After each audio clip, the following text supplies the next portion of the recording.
you've got to contact the real estate agent to get repairs done. Depending if you're in private, you contact the real estate agent, but if you're in a housing commission house, you've got to contact the there's a phone number to contact for repairs through the housing commission. If there is a problem, you should be able to report it easily. That's one little thing that I've been having an issue with, is that reporting of maintenance issues. Once again, the forms aren't easy to use all the time, and you don't always get that feedback you need from the estate agent as well. I want from a real estate agent some sort of like leeway with people with disability, because when I ring up my real estate agent to tell them there's a problem with the place, they always want me to send an email, and I'm not that good with writing or spelling, and to send an email is hard for me. I prefer to talk to someone over the phone. They have to, I reckon they have to give a bit of leeway of how to get issues and that how to get issues.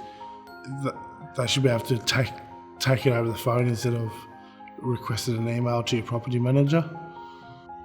Don't let the whole house fall down around your ears, because the real estate agent might not like you if there's $1,000 repair bill if you could have told them when it was going to be $500.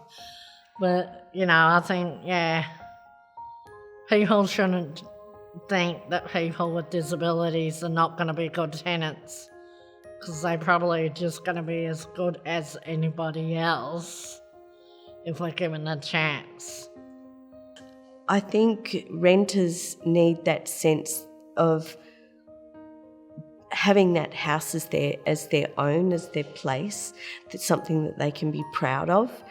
And so I always go into a rental wanting to be proud of where I live, so I look after it and take care of it. So when something goes wrong, or if there's maintenance that need to be done, to keep the house looking lovely, and a place where you feel as though, this is my home, to have those things taken care of, to make sure that the property is maintained structurally and aesthetically.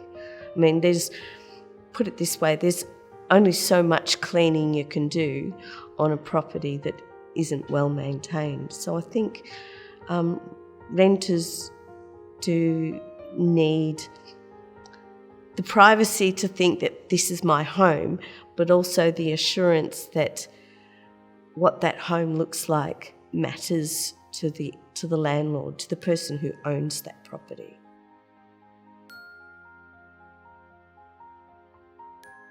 In regards to a dispute, if you're a person with intellectual disability or a disability, there are advocacy groups that you can go to. I believe the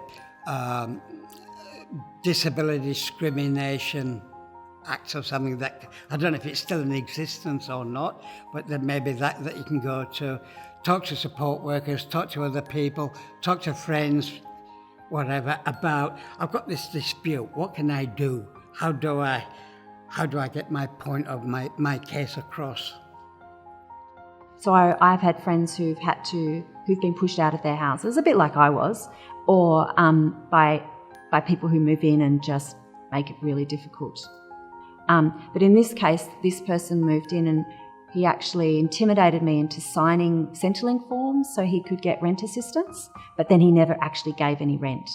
And I did try and ring the real estate agent and say what was going on, but they weren't interested. They just said, it's your responsibility.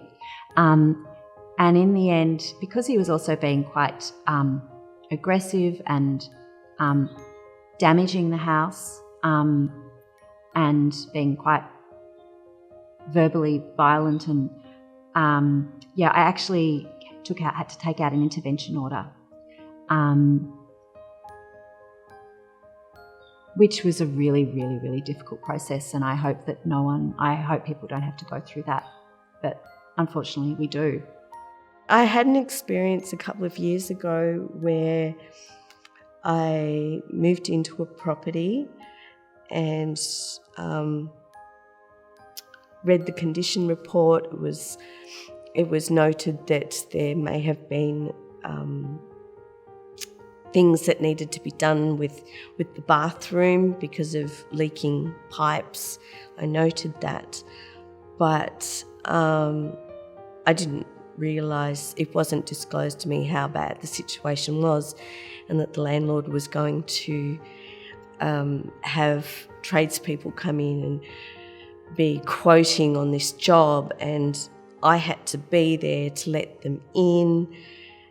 In the first month of being there, I had like 6 tradespeople come in and to quote on this work. And then they had to totally replace the shower and lots of other things in the bathroom. And that was going to take a couple of weeks, which meant that I wouldn't have had hot water.